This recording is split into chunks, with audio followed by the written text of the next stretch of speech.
Wolf Trap and Inner City, Inner Child, alongside with Becky, that it's right here, and hopefully some other teaching artists that will be coming. So all of a sudden, of course, like everybody else, the world got pulled upside down, and different organizations just requested, demanded different things. So from day one, as you might have seen a few weeks ago, when Becky and some other teaching artists and Magdalena came and presented, we got together as a cohort of artists and we workshopped each other and we presented at Sitar, and that's where we've been teaching live. And that's been, I find, incredibly successful. And I think by now everybody is well massaged and developed and refined their practice. But at Oyster, as DCPS, as we experimented, they decided to go asynchronous, and creating videos is what they asked us to do. And to have to turn yourself into an actor, videographer, producer, all at once, overnight, with whatever equipment you had, was a struggle that everybody was having, including the teachers. They were asking not only the specials like music or art, but they were asking the teachers to also create asynchronous assignments for their students. So collectively, everybody started looking for apps and platforms in which they could create this. And of course, the first few videos were a little bumpy, but again, I know I've mentioned about my principal before at Oyster. She is fantastic, and she has an incredible, encouraging approach and attitude. And she says, you are enough, just come in. And it is easy to push your fears away with an attitude like hers. So the same that we did at Sitar, that we workshopped individuals, at Oyster, we were somehow learning from each other whatever they were doing on their videos and workshopping each other in a different way, that more video platform. So my process was, and I may show just a little bit of, hi Marcia, and Miss Mac. So my process was, at first, I created everything just on my phone. I have a Samsung, like one shoot, right? But I did that 13, 15 times because I was so unhappy. And if in the middle of the video I said one wrong word or I did one wrong move, I go, oh my goodness, I have to do it all over again. So it's really like a performance, right? You have to script and you have to say it. But when you were teaching, you get off your script and sometimes it's coming back. And it was so many takes to one video. And it was hard, but you did it. But it was testing. I was exhausted at the end of the night. So those were my first videos. Evolved into compartmentalizing my videos, doing a part of my videos. For example, there is a song that I do movement, but I wanted to teach children to learn the movement. So I did one short video just with the movement to diminish my margin of error. And then I did another video with the song, and I just posted them side by side, but they were still two independent videos. And then it evolved that I got this little program called Screencast-O-Matic, which works with a whole lot of other interfaces. And I was able to use that along with PowerPoint, so nothing fancy, things that are accessible for everybody. Screencast-O-Matic is free. I purchased for $50, but you don't have to. If you are smart enough and technologically unafraid to try, you can have the free program. And there are several other small little apps that you can use to create an interface, all of that. And I ended up creating a PowerPoint show using all of this put together. It took me, really, I keep saying 2.5 days, but this is in cumulative hours. It took me a whole week to get an 11-minute video. But I think, now I'm in my next step, evolving again. And I just would like to show a little bit to share with you my little first videos. And I'm going to try to do this now because I just tested with Tracy. I would love to. Okay. Yeah. So let me just see. Chrome tab, and I think I had my, I had my barquito there, but I think I lost it. Forgive me because I don't have, okay. So I cannot see myself, but you probably can see me and I probably can hear you. So this was part of my first batch where I have two aspects of it. I teach the children how to make a little boat, paper boat, and then I sing the song. And even though it's in Spanish, I think it's, clear. Hola amigos, And ¿cómo I won't show están? everything, Estoy I'll muy skip. contenta hoy por poder compartir una u otra canción con ustedes. Hoy vamos a cantar dos canciones de barquito y vamos también a hacer un barquito de papel. Bueno, se pueden buscar una hoja, puede ser una hoja que van a reciclar y mismo una hoja de periódico. Lo que vamos a hacer, voy a hacer despacio, así pueden hacer ahí en casa también. Doblamos esta hoja en el medio de la forma más. Ahora se puede ir para esta parte de abajo y vamos a abrir. We're getting a little bit of an echo. Can you turn down your sound? I'm sorry, Tracy. We're getting a little bit of an echo. Can you turn down your sound a little bit? Oh, you just need to see the. Okay. So here I'm singing. I'm singing a cappella. I'm singing the song. So we made the video.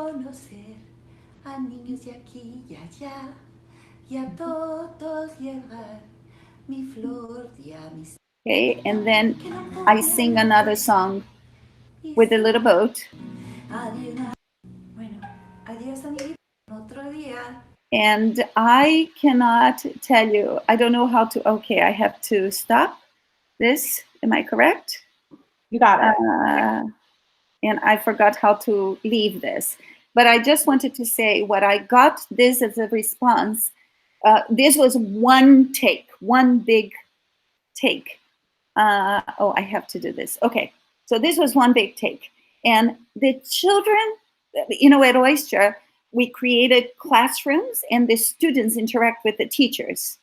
So the students wrote me back, oh, now I know how to make a little paper boat. Parents video their children with a paper boat, putting in the water or singing the song. So I knew that was very successful. But for me, it was very taxing because to correct my Spanish, to correct my pacing, and any mistake that I made, I wanted to start all over again. I needed to find out something else. But I knew I had, just with my phone, gotten to something that was having the positive and desired impact. And I'm just going to show the very last one. I'm going to jump to my very last one, which is this PowerPoint presentation that I did using Music Mind Games. So this is a program that hopefully Michiko will come with us, will present for us in the near future. Could everybody see it? Could you see it? No. I can't hear it. Tracy, can you see it? Sylvia, I think you have to share your screen again. I have to share it again. Okay, so I have to do it from the beginning again. Okay, so present now. So I guess present now, and then Chrome tab. I thought I had. Let me just open it again. Okay, and then I'm going through. I think I'm getting better at it. Okay. Okay. 1 out of 2 videos. So this, what I did, I used the Screencast-O-Matic. So at that point, I had purchased the Screencast-O-Matic where I can edit. And then I threw everything into PowerPoint. And again, Screencast-O-Matic is free. And I think, most people do have PowerPoint. Marcia told me that there is also a Mac program if you do have a Mac, but if you don't, it's doable. And I pretty much created a show But the Screencast-O-Matic, I have the option to record as a voiceover, myself in the full screen, or simply myself in a part of the screen. Hello, everybody. I hope you are all doing well, spending some quality time with your family, taking the time home. Please go to her site. And that does it for our very first card. This is our first card, and this is Freddie. So I know that we are holding this card in the right position. Say it with me. Blue, blue, blue, blue, blue. In order to keep it steady beat, I'll find a steady pulse in this little gadget over here, a metronome. That will help me. Get yourself ready, and we'll count 4 for nothing, just here in our head.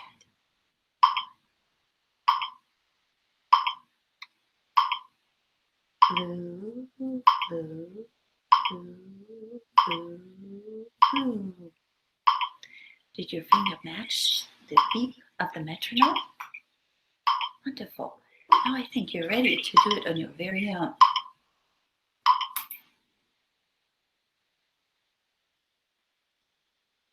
Now, how does that apply to music? So let's say I have a drum in my house and I want to play this music, this rhythm set here. I am going just to think it in my head, give myself 4 counts for nothing.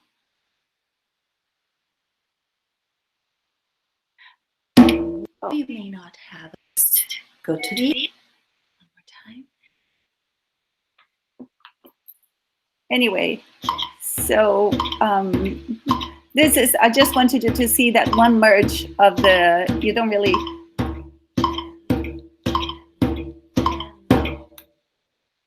Fantastic.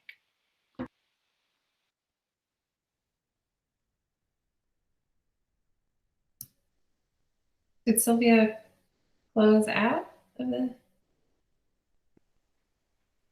Oh, did she log out too by mistake? Yeah, I think so. So maybe when she comes back on, we can ask a little bit more about the mechanics of Screencast-O-Matic. Oh, there she is. Yeah, I'm so sorry. So okay. the thing that I wanted you to see, because I want to pass it on to Marcia, I've created that video, and could you see how it went from one frame to the next? Yeah. And it just merged. Yeah. And then there was another feature where I was teeny tiny little on the side, but I had my frame. And in my other video, you know, what I asked the children to do, they don't have a drum, but I wanted to introduce that with my drum. But then I asked them to find recyclable things. So I got a milk carton and I got a lid, a pot lid, you know, lid with a wooden spoon. And I put my rhythms there, my quarter notes and my eighth notes. And it just developed over time. And last night I received a video from a pre-K child singing and playing a pot and something else that she had, and singing the song and playing the quarter notes and the jello notes and singing the song together. And it was, you know, to me, that is just amazing, because I knew how effective that was. And as you could see, it was an 11-minute video, but it was hopefully paced as my students know me, as I was telling Marcia this morning. So hopefully they could follow, and I was anticipating their response. I was imagining that I was still with them in the classroom.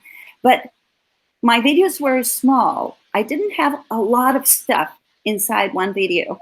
In that video that you just saw, I only had the quarter notes and the eighth notes, very slowly paced. So by the end, they would say, I can do this. And that was it. And I think that that plays for the success of it, the way that it was scaffolded, and the way that I was able to use a technology that it's available to everybody. But it was painful for me to learn, and at times I did cry. I went to sleep, and I was frustrated. But, you know, I needed to deliver to the school, and I kept looking at my other colleagues, and that's why it's so important to just be part of a group, because one encourages and learns from the others. So with that, I just want to pass it on to Marcia, who has tons of beautiful material, and her stuff is amazing, and her video is incredibly scaffolded. And just to say, I am so proud that Marcia is here. I use her caterpillar to butterfly. Is that what you're going to show today, Marcia? Yes. I've been using it since she launched it. And I've modified and adapted and adjusted to my own teaching. So a lot of what she does in the video, I do it in person. But so it is a hybrid, but it's extraordinary. And every year, the parents look forward to that caterpillar to butterfly, especially the ones that have had siblings that have gone through that in kindergarten. I do that in kindergarten with my students. So it's part of our tradition at school.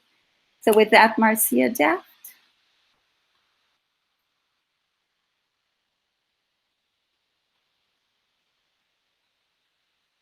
Marcia, I think you were muted.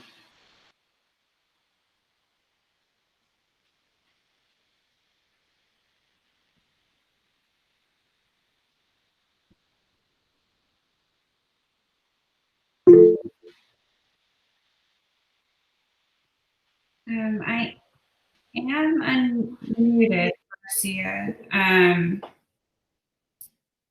Do you? It's set for anyone to be able to present. Are you having when you move your mouse to the bottom here? Can you see the white bar? Yeah, I think I've been trying to unmute myself on my tile, but I just unmuted myself. How do I take, do I just click present now to take presenter control? Yes, and then you can go to a Chrome tab. So okay. best for the video. Okay, so I had that pulled up in a separate window. Here we go. Okay, great. Okay, thanks. Okay, can you guys see this now? Are you seeing you seeing my website? Yes. Okay. And if everybody, maybe if we all mute and then stop our videos too. There might be, if you're showing a video, there'd be less lag time, I think. So I'll do that also. But Marcia, give me a shout out if you need anything. Okay. So can everybody still, well, I don't even know how you'll answer this question. Yes, we can. You can still hear me? Yeah, for sure. Okay, great. All right. So anyway, just so you know, the context for this is not a new video. This is quite an old series of videos. These were produced around 2009, 2010, and they were done for parents, homeschool parents, teachers, as online learning. They're not live online learning, they're recorded online learning. So just so we're clear on that, it's not what you would call synchronous online learning, where the instructor or the teacher can actually respond to the viewer. This is asynchronous, which means it's entirely recorded, okay? Just so you're aware of that. I just recently put this up on my website. It's usually on my website for sale, but I put it up on the website for free through the end of the school year, because teachers just don't have the money and the school districts can't get it together to purchase it. So anyway, what you're seeing is now at this point in time, all free. So any arts organization can get access to this. And I'll talk about that in a little bit. But the way it's organized, as you can see here, is it's broken into chapters. The chapters, the first chapter is rules for music and movement. That's how you set up your the dance space and the moving space so that nobody gets hurt, and how you identify what personal space is. So if you've got more than a few kids, everybody understands that expectation about how to stay in their own space. And then rules for listening to for moving in response to music. And then the second chapter is a learning content with science. I'll play you a little bit of that, and I'll take you through it. One thing that is these are the chapters. So this one is the chapter 1 is me introducing the adults to what arts integrated teaching is. It's only for the parents or the teachers who are going to be facilitating the lessons, so that they understand what arts integrated teaching is, how it looks different than traditional instruction, and what to look for in kids when they're learning this way, because the assessment is very different than a traditional kind of assessment. This chapter, I'll play a little bit of this, rules for music and movement. So we'll just hop that and we'll maximize it. Chapter 1, Rules for Music and Movement. In this chapter, you learn 3 important rules.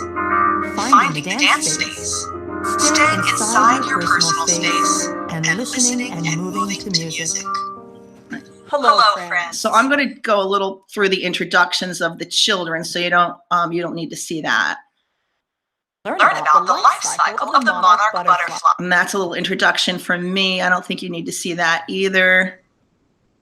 Before we begin our adventure, we'll learn 3 important rules for listening to music and moving together. The first rule is about the space you'll use for creating movement.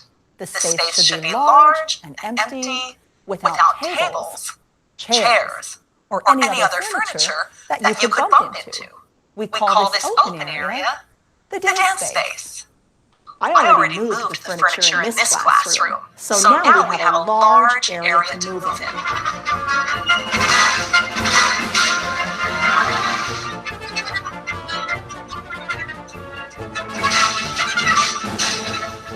If you're at home, ask an adult to tell you which room is safe for you to move in. If you're at school, your teacher will show you which parts of your room you may use for moving. Pause the DVD now and ask an adult to show you your dance space. The second rule is about personal space. Your personal space is the free space around you, in which you cannot touch anyone or anything. Before starting our adventure, each child must find personal space inside the dance space. I'll stand up and tap each of you on the shoulder. My tap tells you. Okay, I think you have enough to get the idea of that. And then this chapter of the video series is a lot of the learning content in science. Chapter 2. Marcia, can you try to lower your volume a little bit so we can? In this chapter, you learn about the life cycle of the monarch butterfly. Yeah. The butterfly's thank you. life cycle is organized into 8 steps. Each step has its own pictures, music, and movement. So this is your time to watch, listen, move, and learn. Each species of butterfly has its own special way of laying eggs. Some butterflies lay many eggs together. Other butterflies lay only one egg at a time. The monarch butterfly lays a single egg on the underside of a milkweed leaf. This soft, gentle melody sounds like a baby's lullaby. Sit quietly and listen carefully to the music. As you listen, Did somebody say something about the volume? Yeah, turn it down a little bit more. There's a little bit go.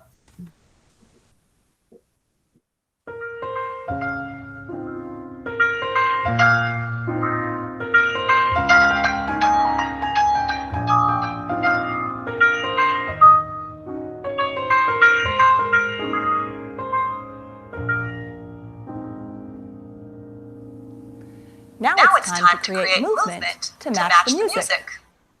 We'll begin here on the floor. To show that we're eggs, we'll make rounded shapes. Rounding our arms and rounding our backs. Everyone does not need to look exactly the same. As you listen to the music, lightly rock from side to side to show that the wind is gently blowing your leaves. Get ready to listen to the music and move with us.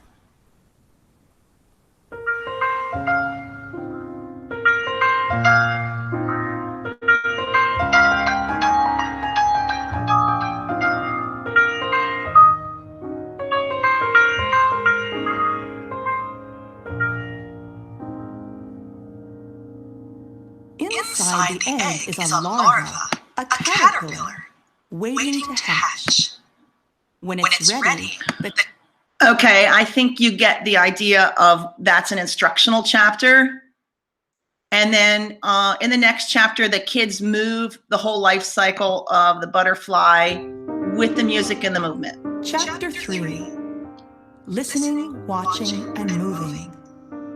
In this chapter, you listen to the music and dance the complete life cycle of the monarch butterfly without stopping. You'll need to pay careful attention to the music and watch the dancers. This is your time to practice and memorize the music with the movement. The butterfly life cycle begins with an egg. Get ready to tell the story through movement by making a rounded egg shape on the floor.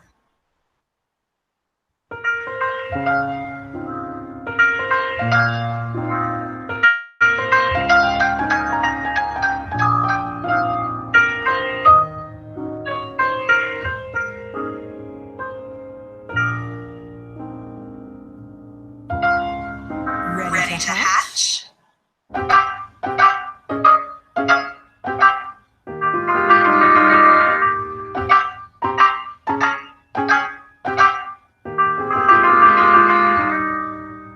Don't forget to nibble your eggshell.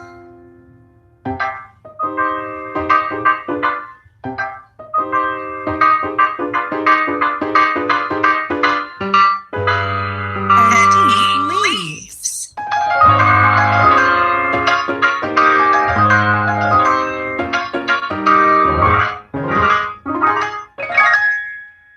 You're so big, you need to get out of your skin.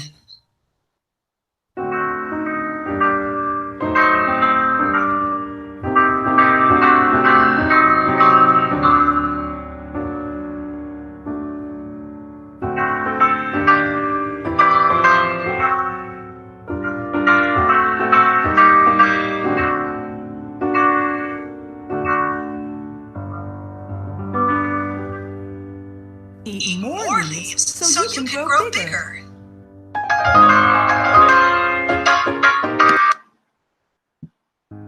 Wonderful changes are happening. So I just forwarded chrysalis. because I think you're getting the idea.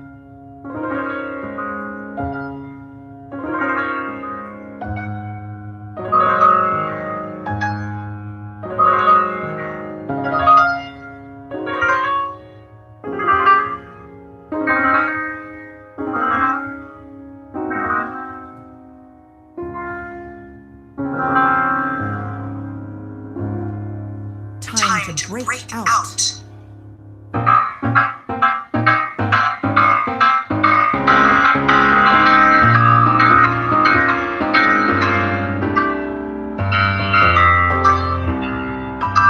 Pump up your wings.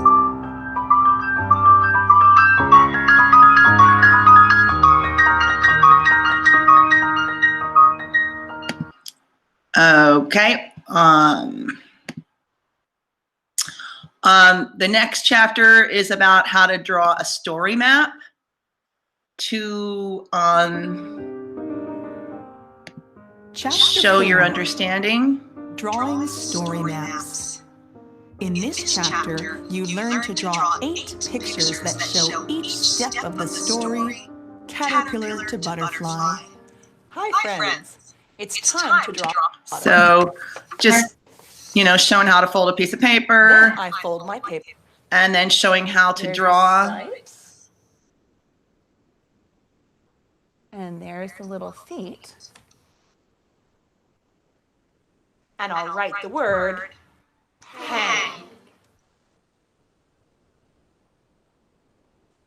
When we see the caterpillar hanging upside down, we know something amazing will happen. It's gonna be okay. So I'll draw the branch. Okay, and then it shows the kids drawing their own.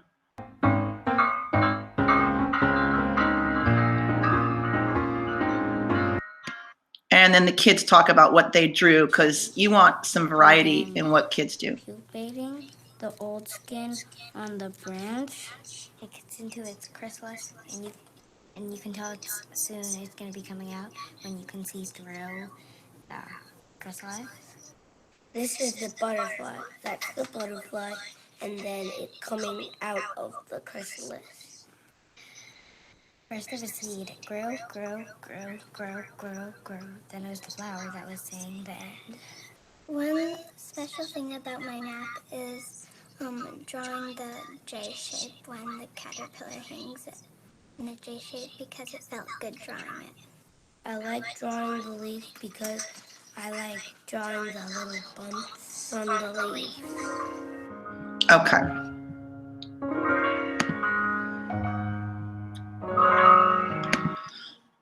The only other thing you might want to see is that with this, it comes with a planning guide for teachers and parents. So we'll pull that up. So it tells teachers, if you're teaching remotely, you have some viewing choices about how to handle it. Whether you send the links to the kids in advance or whether you screen share it on Zoom, like I'm doing with you now. And then it goes through the chapters and it gives you a time frame for how much time to spend on each chapter. And then it gives you reflection questions so that the adult or the teacher, the parent, whoever's facilitating this can ask the kids reflection questions about everything that happens in each of the chapters of the DVD. The last thing that I didn't show you is there's something called a butterfly performance, and that's how to perform this for a virtual or a live audience so that if an arts organization is doing this, they can share it out with the patrons of the arts organization. If the school's doing it, they can share it out with the parents of the school. Or if just a small family is doing it, they can share it out with other family members. So it's how you create a final performance with the music and the video and the children, and how you share that out. So that's also part of this. Okay, so I need to get out of screen sharing. You can come back to the meeting, and then there should be a blue button that says stop screen share. I have stopped presenting, but I'm afraid that. Yeah, that's okay. Hit stop presenting. Okay. Okay. So anyway, I think that gives you enough information to go ahead and ask any questions that you might want to ask about that. Now, obviously, that's not something that you can put together in your own home because I have kids, right? I have kids in that video, but it's certainly something that could be used as a model for other people to follow. If you have access to children and you want to do a fairly involved project like that. Mm-hmm. And as I said, it's up online for free. And, DCPS, you can share it, you can share it with all of your, we recommend this for ages 4 to 8. So you could share it with all your teachers, classroom teachers, ages 4 to 8. We recommend it for music and dance teachers. Usually the music and dance teachers, use it as a starting point, and then they'll do a whole nother project where they'll create their own choreography and maybe keep my music, or they'll change, if they're a music teacher, they'll change the music. And then we also send it to the science coordinators, because, they're trying to do some curriculum coordination across grade levels. And so it's good for science teachers too in the primary grades. So that is available now for free. And anybody here who's interested, you can go on my website and you can look at how I put it together. You can look at the planning guide for teachers and parents. If you want to use that as a model for any kind of project that you want to create, you're very welcome to do so. Does anybody have a question, or should I check the chat? Let me see if there's a question in the chat. Marcia, I wanted just to add a comment that you've suggested that, it's hard to do it at home. So something that I have learned, and I haven't done it yet, but I will try. Some of the teachers at my school, they are beginning to incorporate some of their students remotely into their video, into their teaching video. So they will, give them either it's something very spontaneous, or they give them a little script, and the children will act and do it, and they are incorporated into the video. So I can see how we can utilize asking parents to record their children. We can give a little script or a little direction and then send to the teacher. But as you said, it's a much more elaborate project. But it's, it's a thought. And of course, that is after learning your video, right? Then they can, again, present what they've learned, almost like check for understanding, if you will. Yeah.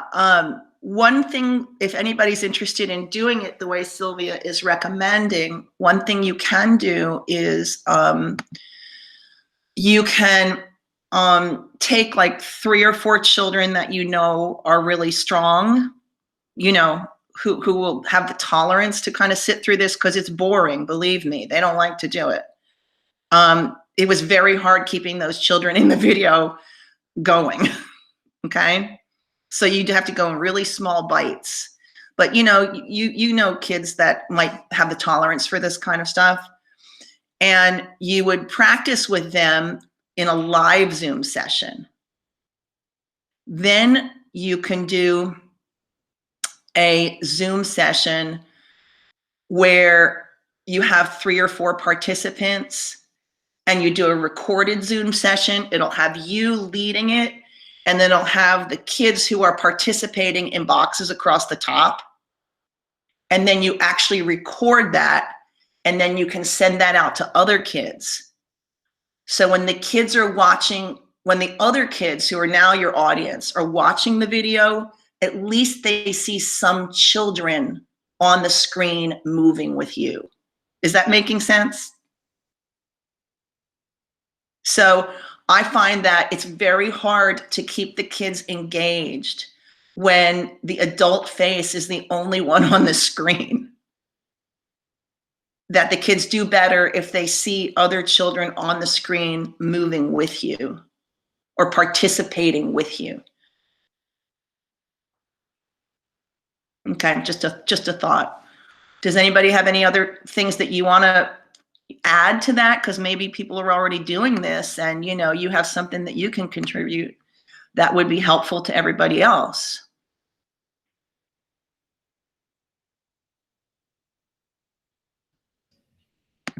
Marcia, can you put your website and where this resource is located on your website in the chat?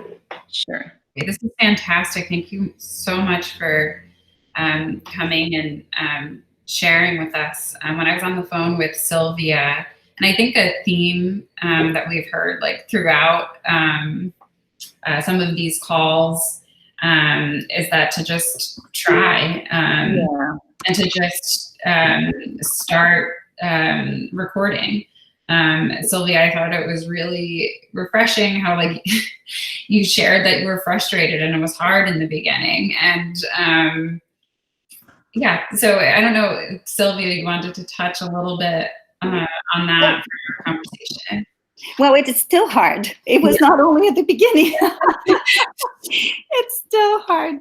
Yesterday I did one frame, but I added to this frame. So I had myself singing, I had my words so the children could sing with me, the garden song, and I put some questions. So that was very stale in a way in comparison to Marcia's video, but Marcia's video inspires me now. And I am going to attempt to have some students do this, some students that have done with me in kindergarten, and they've been watching over the years the other kindergarten children do it. So I will ask some of my third graders to be my model students and try to do this complex layering. But what I really found, like everything, I am not a technology savvy person, but like everybody, I don't have a choice right now. And it's just mileage. It is just doing and doing and doing. And every time that I look at Marcia's tape and I use Marcia's tape, I learned something new even about myself, or even how to work with myself. There is, once you've done that first recording and you have some other ideas, you look with new eyes, because now you are a step ahead of yourself than you were before yesterday. So whatever you see and you look brings you new ideas. And so this is it. And I know some people were interested. Joanna, I don't know what, you wrote a message and I don't know how to access. You had a question.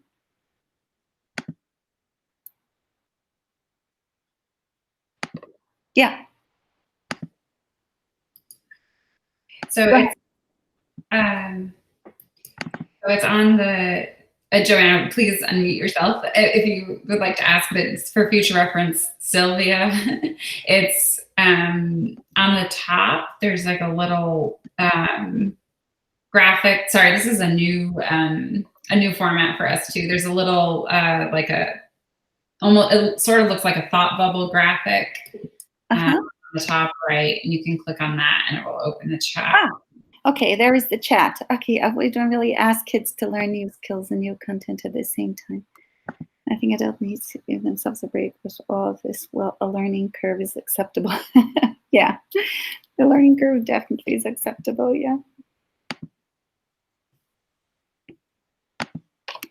Becky, do you have anything to contribute?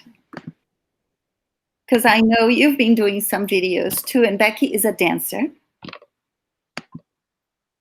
Sure, yeah, I can speak to what I've been working on.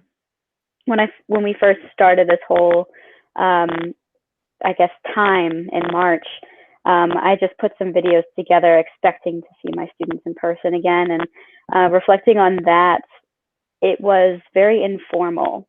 And to, again, reflect the arc that we have collectively as teaching artists made all together in collaboration and in sharing, I think is really, really profound, especially because we are artists, we are not computer scientists.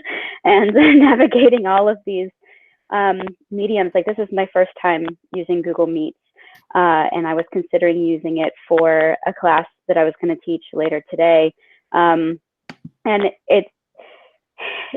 it's difficult to share with families how to operate a machine, like operate the software, and then also talk to the children at the same time and keep their attentions. But yeah, I mean, with my dance classes, I've done live classes with Sylvia at sitar, and then with the recorded classes that I've done, I've made these little packages of experiences, and so the children have in that little Google Drive images for a particular class, like for example, I don't know, Demeter and Persephone. This is all in the Isadora Duncan technique. I would add those images of Demeter and Persephone and springtime and the spring equinox and stuff. And then there were specific videos for those children to do based on that mythology and based on the technique and that they could do it at their own pace, and that they still had the imagery there. But that now seems very basic. And after collaborating with Katie, with Miss Mac, with some visual arts like crafts and bringing those things to life, now I want to do that. I want to do like the boat that Sylvia made. I want to explore more opportunities for those recorded lessons and like get creative with the screen. But I also worry about being just another artist with a child's video. Like I think of all of the, I don't know, the Baby Shark videos, how people made all their own different little Baby Shark videos, and it's another thing on the screen. And so keeping it personal there is still a concern of mine. But the arc that we've all been working towards, and all of our collections of experiences, has really been helpful, and I think it's really beautiful too. Like, I don't think that I would have met with and been speaking with nearly half of you if it wasn't for this whole experience. So I'm very thankful for that as well.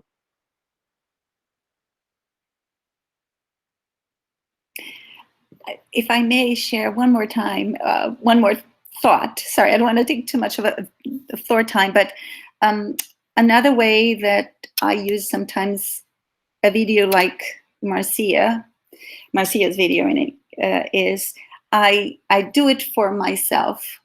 And then maybe the only piece I use of that video, like Marcia was saying, teachers sort of create a hybrid. They use that as part of the whole lesson. But that is for me to learn. So I look at the pace of the transitions, of the clear directions, the things that work, the things that, so to me, is a constant reminder, it's a constant refresher, professional development, watching the videos. So there is a completely different function. It's not even to bring to the classroom. It's just to bring me back to my most effective self for the things that work, and the way that it's so well done and is scaffolded. And then I'll just take those concepts and I apply them in other things other than caterpillar to butterfly. But anyway, I just wanted to say that too. So thank you, Marcia, for your super generosity, and free video to everybody, to every parent, child, school, and teaching artists as well. Yeah. Yes, Marcia, thank you so much. And Sylvia, thank you so much for sharing your videos also. Sylvia is already has some people on deck for next week. So there will be another teaching artist and practitioner convening next Tuesday at 11 a.m.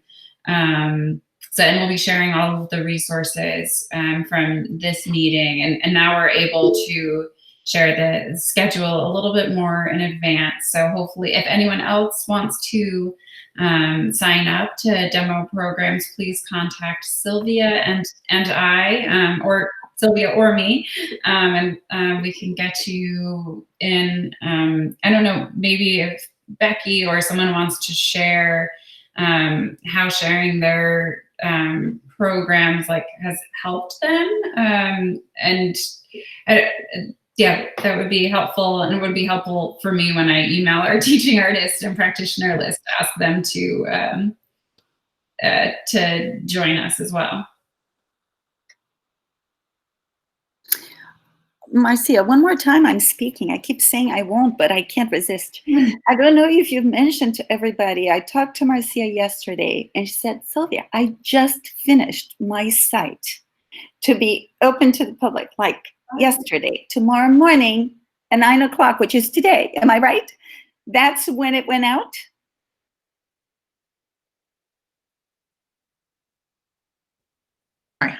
It's so hard. I'm using so many different platforms right now. I'm using WebEx. I'm using Zoom. I'm like, I can never remember. Oh God, where's the mute button on this one? Okay. Yeah.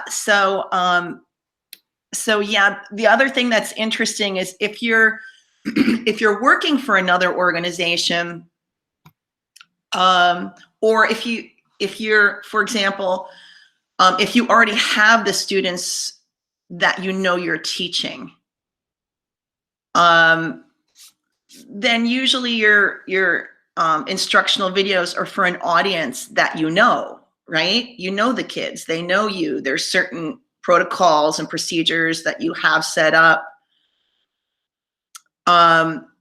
It's really different if you're going to create something that's not going through an institution or an organization. Is everybody with me on this? That you're that you're trying to share out for a wider audience. And then if that's the case, the technology gets to be a little bit more burdensome because your website has to be set up to handle it. Is everybody with me here? And that has been a fairly large undertaking and a fairly expensive one. Okay, because so it's a little tricky right now because for artists, most of us are not getting paid right now. The only thing that's paying right now is if you work for a studio, or you work for a class, or you work for a school and the school is still in session, or the studio is still teaching, right? For me, I work by contracts, and all of my contracts have been canceled. So I've had to this has been very expensive for me to even put this up online for free. It's not like it didn't cost me zero. It actually cost me quite a bit. So I would just keep that in mind for those of you who are hiring teaching artists who function as contractors. This is a lot of work. And also, like, I just had to buy a webcam yesterday because I'm having so many problems with sound, as you guys noticed today, right? If you're dealing with visual arts, it's a lot easier than if you're dealing with music or dance, because these platforms really don't accommodate the lag well. And I see a lot of heads nodding. And also, if you're not, I'm not using earphones right now. I have not figured out a way. If anybody knows, I would love to hear. I have not figured out a way to stream the sound internally from my computer and then talk over it. And I see Becky yeah. I am really struggling with that. And then what happens is the sound on the string goes out of tune. So let's say you've got music playing and then you're singing over it, or you're doing something over it. They're like in two different keys. It's, for a musician, it makes you crazy. Can everybody hear me? Because I just actually learned about that. Oh, great. And it's not anything that I'm going to be able to invest in. Who's speaking right now? I'm sorry. This is Magdalena. All right, let me mute myself so I can hear you. I cannot figure out how to get my video back on. So I'm just going to talk. I met virtually with the belly dance woman who's calling herself a tech geek. And, she charged me $65, and she showed me all of the equipment that I could have that would create two different tracks. So vocal through a headset and then also through the computer. So it's all about making different tracks. And, so the options are out there. They're really complicated. They can be quite expensive. There's a way to do it, but it's like, how much do you invest in this stuff,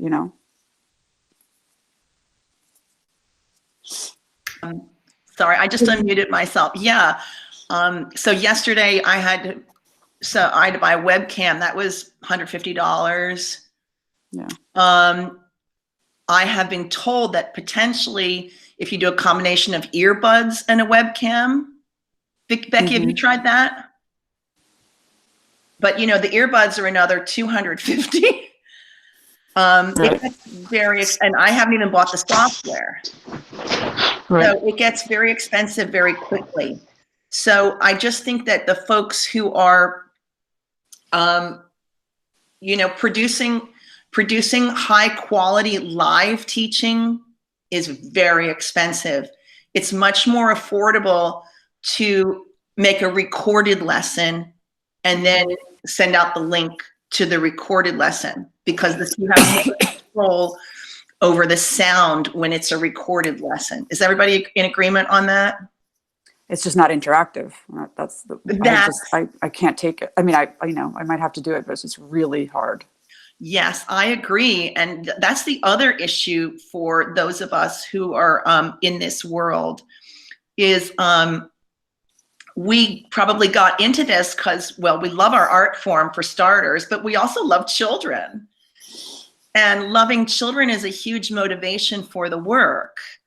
And when you're not getting any kid energy in your life, you start playing with the neighbor's kids because you're desperate. If you love that child energy, it's, you know, this virtual world does not feed that love of children. And so that's just, it's hard. It's very hard to do. That's why I was saying to Sylvia and you guys earlier, even if you can do a Zoom recording and have 4 kids in the Zoom recording so that you're videotaping your lesson, but you can actually see 3 or 4 kids while you are videotaping your lesson, it will give you some energy and some feedback so that you are a little bit more artistically animated. And then when you send the recording out, it just has a little more aliveness for the other kids who are viewing. Is everybody kind of with me on that? Yeah, thanks. So that it makes so much sense. Just make sure if you do that you do have permission signed by the parents, that it's what do you call that? Photo release, video release. Yeah, that's right. A photo release signed by the parents. So just watch out for yourself also in that arena. Privacy is so very important. So you have to keep that in mind. And also, especially if these are videos that you're going to make public, widely available publicly, not just within a classroom. That's something that's very important. The collaborative is rebranding and pivoting, as we all have to, even our Arts and Humanities for Every Student program. And we're beta testing a new platform that sort of serves like a presentation venue, almost like a virtual hall, right? And with that, we're trying out different ideas from all of you, from our members. And we are concerned. We haven't heard anything officially from the schools just yet around privacy, but we are concerned about that because we know that will become an issue. And I know that we have a couple public educators even right here. And have you guys heard anything yet from your schools? We haven't heard anything coming from central offices about that. No, I have my meeting tomorrow with, our staff meeting. And before I forget, besides photo release, we also must be, watchful for copyright, that we are not presenting sometimes material from other people. So you could see my site, my first video, I made sure to give credit. I actually speak about Michiko, her studio, put her website, and, if I'm going to use Marcia's video, even to present to my school, even if it's for a closed community, I will make sure to give that credit. And I find that as a teaching artist, as an artist, and sensitive to material that it's being published and created. So those two things are very important. Yeah, thanks for bringing that up. That's another very important issue when we look at copyright and infringement and takedown orders. These are all going to be the next wave of things we will experience more of. Right now we're all in that kind of innocent space of figuring it out. But as we do that, these will be the hallmarks that we've transitioned from that innocent phase. because we will start to hear more about takedown orders, privacy, especially around education and public education for sure. So it's something for us to be cognizant of, even if we don't have the official mandates from the school systems themselves. So it's great that you all are talking about this now. So it's certainly stuff we're thinking about too. And I don't want to overstay our welcome. Yeah, thank you, everybody. It's already 5 minutes. Thank you so much. Thank you, Marcia, for being so generous. Did you put your site on the chat? I did. Yeah, you did. Yes, yes. Thank you, everybody. And next week, I don't know, I think I have lined up Michelle Valerie for music, Ingrid Kripo for puppetry, and maybe Michiko Yoko will come in for her music mind games to join this amazing team of Marcia and all of us. And thank you, Tracy and Lisa, for creating this space for us teaching artists. Oh, you're so welcome. Thank you so much, Sylvia and Marcia, for today. And Sylvia in particular, thank you for coordinating this. We have wanted to move forward in supporting teaching artists the best way we can. And we know that this is so important. And as long as we can keep this platform available to you all, we shall. And hopefully we can expand upon this too. We don't know what the future brings us, but we do know that as much support and ideas that we can bring to teaching artists and to support you and bolster you, we shall continue to think of them. So these are really rich dialogue. I'm getting a lot out of this. We're learning a lot with you. Wonderful, thank you. And I put the name, it's Screencast-O-Matic. Feel free to contact me if you want a little tutorial on that. So you don't have to go through what I did. I can give you a head start. Yeah, someone in the chat asked about that. Thanks, Sylvia, that's great. And well, thank you, everybody. Hi, Mary. Bye. I'll be sending a summary out about this. And Sylvia and Marcia, I just wanted to check real quick before you signed off, it was okay to list your contact information if people have questions. Sure. Okay. Tracy, I have a quick question. Sure. I got a lot of emails about this meeting. Was it like duplicates just because I'm on a bunch of listservs, or were there changes made to this meeting? I'm just trying to figure out like, how to. So I think because you had signed up, I gave you a calendar invite and sent an email out through the e-lists. But then there were Yeah, I did a calendar update because the presenters changed. So I just edited the calendar. Okay, I just wanted to make sure that I'm not like there's something weird not happening.